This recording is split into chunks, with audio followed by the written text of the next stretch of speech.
I am a senior associate in the immigration team here at Penningtons, and I specialise in corporate immigration and helping businesses and individuals with their visa needs. We act for life sciences companies across the country, and we're in fact instrumental in securing permission for some workers to change employers during COVID before they could complete the application process. And this allowed key researchers to start work in the sector without having to wait months for the application process to complete. Whilst we can work our magic, it's also thanks to the government recognising how important the life sciences sector is to this country. So Labour highlighted the life sciences sector as being crucial to the UK economy in its pre-election manifesto. The government has a vision. It wants the UK to be the leading life sciences economy in Europe by 2030, and by 2035, the world's third most important life sciences economy behind the US and China only. I've put some stats down that you probably have seen. In 2021 to 2022, the life sciences sector employed over 300,000 skilled workers, and the sector invests heavily in the UK already. The pharmaceutical industry invested 8.7 billion in R&D in 2023. We have world-class universities and research institutions. So if the sector continues to grow at this current pace, we will need more jobs. A report this year said something about 145,000 jobs were needed in the next 10 years. And the problem is really the skills gap. Where are we going to get the people to do all of this skilled work? The government has set out initiatives to train the domestic workforce, but there's just not enough time. Things are moving very, very quickly. And if we're going to lead in life sciences, businesses need access to both domestic and global talent. I act for companies in a variety of sectors, and because of changes to immigration policy this year, I've had a lot of difficult conversations with my clients who have vacancies, skilled vacancies, and they just can't fill them. They're looking from outside the UK, and because of the complexity in the rules and the rules changing all of the time and the increasing costs, it's kind of off-putting for them. However, it's very refreshing for me to actually be here and to be able to actually say to you that your sector is one that the government is committed to helping. The government announced its intentions to set up the Global Talent Taskforce this year and pretty much relaunched the Global Talent Visa with a £54 million Global Talent Fund to attract top scientists and researchers. Now, we already had a Global Talent Visa. We've had it for a number of years. So this isn't new for us, and scientists and researchers were using this route for years. But now there's a real campaign to draw attention to it and to attract this route and to showcase this visa. The immigration white paper, which was published, I think, in May this year, also addresses the life sciences sector specifically by acknowledging its importance to UK growth and committing to attracting global talent. The government wants to reduce migration, yes, but it still wants to make the UK attractive for highly skilled professionals in life sciences. So the plan is to increase the number of people arriving in the global talent route and to streamline the visa application process. I actually had a look at this. 4,110 visas, global talent visas, were issued in the UK in 2023, which is quite similar to France. But our application process is actually quicker than other countries. It's something like 8 weeks. A researcher permit in Italy takes around 2 to 4 months. And in Australia, a similar visa called the National Innovation Visa can take up to 11 months. So that can be quite, I think, off-putting for some people. We are still behind some European countries. It takes just 10 days to get the Spanish researcher visa. So obviously the government can do better in streamlining the process, so we'll need to see how that works. The immigration white paper also talks about the expansion of the high potential individual visa. And so they've reviewed it, and they've now doubled the number of international graduates who are coming to the UK. The UK offers a wide range of visas depending on the purpose of the stay, and I've put key visas which allow the right to work on the slide. I'm not going to go through all of them because I know that I don't have time and everybody's looking at me. But I am going to focus on the Global Talent Visa, the Graduate Visa, the High Potential Individual Visa, and the Skilled Worker Visa. Some of these visas lead to settlement, so they are very attractive to individuals. And some of these are temporary work visas, such as the Government Authorised Exchange Scheme, graduate visas, but they can lead to settlement if you switch into the right route. So the Global Talent Visa, this is the UK's offer for individuals with exceptional talent or potential in the fields of science, engineering, medicine and digital technology. Other countries have similar talent or innovation visas aimed at highly skilled or high achieving individuals. In the US, there's the Extraordinary Ability Visa. Canada has a Global Talent Stream Visa, which is a fast-track work visa for highly skilled tech and innovation workers. Here in the UK, there's no cap, and the route targets specific applicants rather than the roles. So you can be endorsed in one of the two categories: the exceptional talent, who are already recognized in their field as leaders, or exceptional promise, early career individuals showing strong potential to becoming leaders. So why is it attractive? The route itself is considered one of the most attractive visa routes in the immigration system. There's a sense of freedom and prestige, and there is a pathway to permanent residence. It's an unsponsored route which allows the holder to be employed or self-employed. You can choose your career path. You can work for a company, start your own business, do some academic research.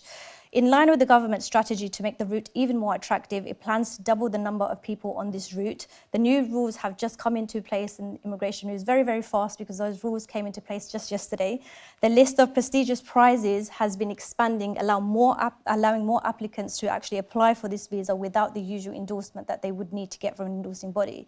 Those who are endorsed under the exceptional talent category can apply for settlement after 3 years, as opposed to the 5 years it usually takes. And family members can also apply as dependents. I'm not going to go into the specifics of getting an endorsement, otherwise I'm going to be here for a very long time. But generally, you can apply for an endorsement if your work is in academia or research or digital technology, so AI, cybersecurity, data science, software. A candidate would need to apply to an approved endorsing body, for example, the Royal Society or UKRI for science and academia, or Tech Nation for digital technology. Each endorsing body has its own criteria to determine a candidate's eligibility based on their skills and expertise. So you can get an endorsement from the Royal Society if you have a job offer at an eligible UK institution, such as a university or a research institution. So this may cover senior academics, such as professors or senior lecturers. There's also an individual fellowship route where you hold a prestigious peer-reviewed research fellowship from a recognised organisation such as UKRI Future Leaders. You can also go via the UKRI's endorsed funder route, where you are named as a principal or co-investigator on a UKRI endorsed grant. And scientists and researchers who don't meet the actual criteria can also go via the peer review. And so this could be an easy way to getting an endorsement too. So once the individual has the endorsement, they have to then apply for the visa, which is the second stage of the process. That is relatively straightforward. You apply online and then you enroll your biometrics via an ID app. The Home Office have said that they are going to streamline the process for the global talent visas, so it'll be interesting to see how they streamline that. The skilled worker visas, so this is the main route to work in the UK, not as attractive as the global talent visa, because this is where you have to have an approved sponsor in the UK, and the job offer must meet the skill level, which is usually degree level. So for individuals, it's not obviously as attractive as global talent, because your being in the UK is tied to your employment. But it does lead to settlement after 5 years, so it is still a route to settlement. The visa is very useful for life sciences companies because you can sponsor scientists, researchers, lab technicians, data analysts, and clinical experts. If the role is in a PhD level code, there are further benefits for the company who's sponsoring them, because they don't have to pay the highest skills surcharge. It's actually exempt. And some of the roles are on the immigration salary list, where the government has recognized that there's a real shortage and they should be sponsored. The last two visas I'll speak about. Firstly, the graduate visa. It's available to international students who have successfully completed at least a degree level course in the UK. So no sponsorship is required. If you are a company, you're looking at hiring a graduate from the UK, this is a pretty good visa because you don't have to sponsor the individual. It's currently valid for 2 years or 3 years if they have a PhD. Some changes are being made to the route, but they won't come into effect until January 2027. So these individuals can be employed or self-employed. So you might have somebody who's got a graduate visa, set up their own company, and then they've got a sponsor license to then ensure they can continue working. The high potential individual visa. This is a relatively new route which is supposed to encourage graduates from top-ranked universities across the world to come to the UK and contribute to research, business and innovation. The immigration white paper talked about expanding this route when it was introduced. There were only 50 universities and now they've expanded to 100 universities. and this just happened on the 4th of November. It's capped at 8,000, although stats do show that the route wasn't really being utilised. So it's something that I think the government will keep, it would be subject to review. So if they think that they're reaching the 8,000 cap, they might just increase it because they do want to continue ensuring that the UK is open to the best and brightest. So the visa is granted for 2 years or 3 years, and it's non-sponsored again, so very attractive to the individual. They can work and they can set up their own business and later on switch into a more permanent route such as the skilled worker visa. I've put up other immigration recruitment options because there are visa options available depending on the individual. The scale-up visa for talented individuals with high-skilled job offers from eligible fast-growing UK companies, the Innovator Founder Visa, Youth Mobility Scheme Visa, and the Government Authorised Exchange Scheme Visa. And it's just to kind of show you that the UK does have a good offering and there is a real drive for recruitment for scientists and researchers and tech candidates who are coming to the UK. We've just been speaking about bringing people to the UK, so I just wanted to highlight something that I find is a big misconception for bringing people to the UK. So these are the normal rules for our UK statutory residence tests. When do you become UK tax resident? And it is based on the number of days you can spend in the UK compared with how many ties you have to the UK. The more ties you have to the UK, the fewer days you can spend. If you've previously been tax resident, it's even fewer. This is the bit everyone gets wrong.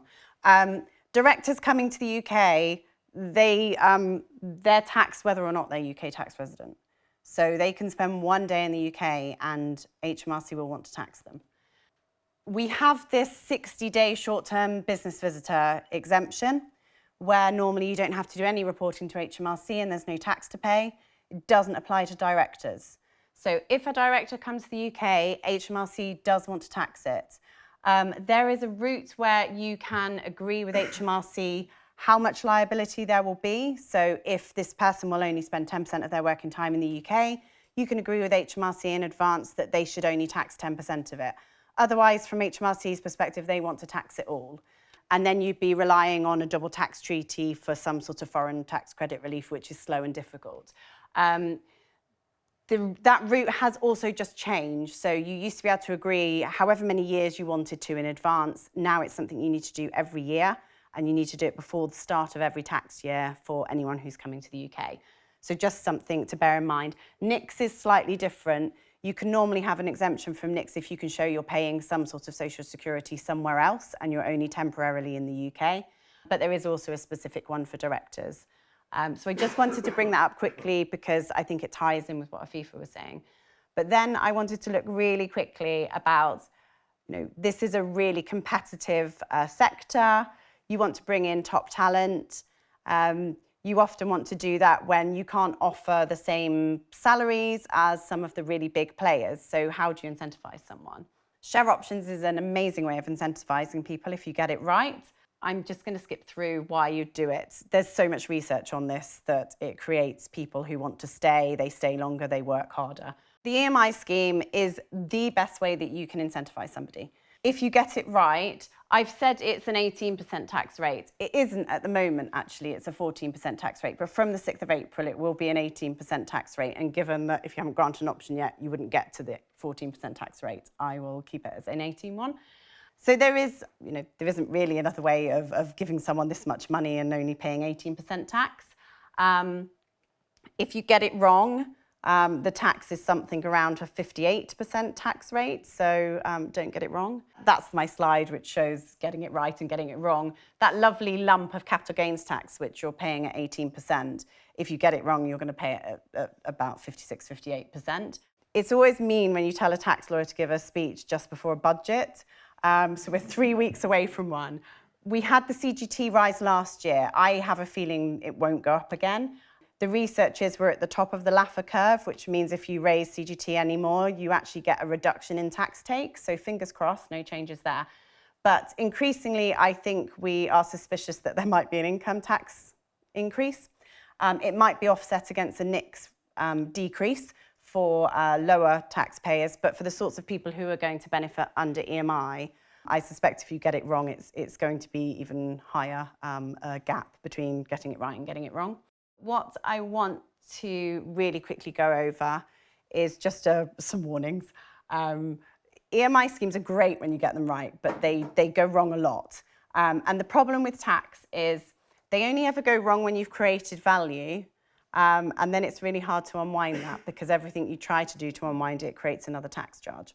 Once you have a scheme in place, if you amend one of the fundamental terms of the scheme, you can trigger a surrender and regrant. What is significant there is that if you are deemed to have regranted an option, that's a new valuation event. So when you're looking at your increase in value, which is subject to capital gains tax, you would effectively start the clock again from a higher valuation. So less of your gain would be covered by capital gains tax. So check if you're trying to make any changes. HMRC put in place a huge new piece of guidance about how you exercise discretions within a scheme. Some discretions, if you already have them in the scheme, are acceptable and won't trigger surrender and regrant, and some of them will, and sometimes there's not much sense between the two of them. But broadly, if you exercise a discretion that exists at a time when there is an event, someone leaving or an exit, then that would be an acceptable use of your discretion. If you exercise it outside of that time and you're accelerating when someone can acquire the shares, then that will probably trigger a surrender and regrant under the new HMRC guidance. Control, it's just a point of just setting your option pool, making sure that you're not diluting the founders by too much, diluting the investors by too much. I'm fairly sure your investors will keep a close eye on that anyway, but for the founders, make sure you don't over dilute from the option pool. Market value, so you can agree a valuation in advance with HMRC, which is really powerful because you then know exactly what the tax position is going to be when someone exercises the option and buys the shares. HMRC used to agree valuations across the board for any share issues. They only agree valuations for tax-approved share schemes now. So this is a really useful tool. HMRC have been quite tricky over the last few years at agreeing life science valuations. Generally because funding rounds tend to be at higher share prices and HMRC completely obsess over the price that an investor has paid. So there has been a huge process in trying to educate HMRC about how you might value a life science company for the purposes of incentivizing employees. But what I'd say is definitely use your ability to agree that valuation with HMRC in advance. And then signing process, this is something I've seen a lot in the last few weeks. I think it might be as a result of sort of post-COVID era where we've moved a lot of things to signing online.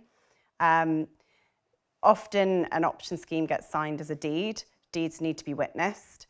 It seems that what people do is decide they don't want to sign it as a deed, so they strip out the bit that says it's a deed, but then they don't make it a binding contract. So please don't do that because otherwise, just back to my first point, 18%, 56% tax. Your employees won't thank you. And then just to say really quickly, there are alternatives. If you don't qualify for EMI, there are other ways of incentivizing employees. And because share ownership and creating that sort of common goal is really important, it's just worth considering if you can't have EMI, if there's anything else you can have.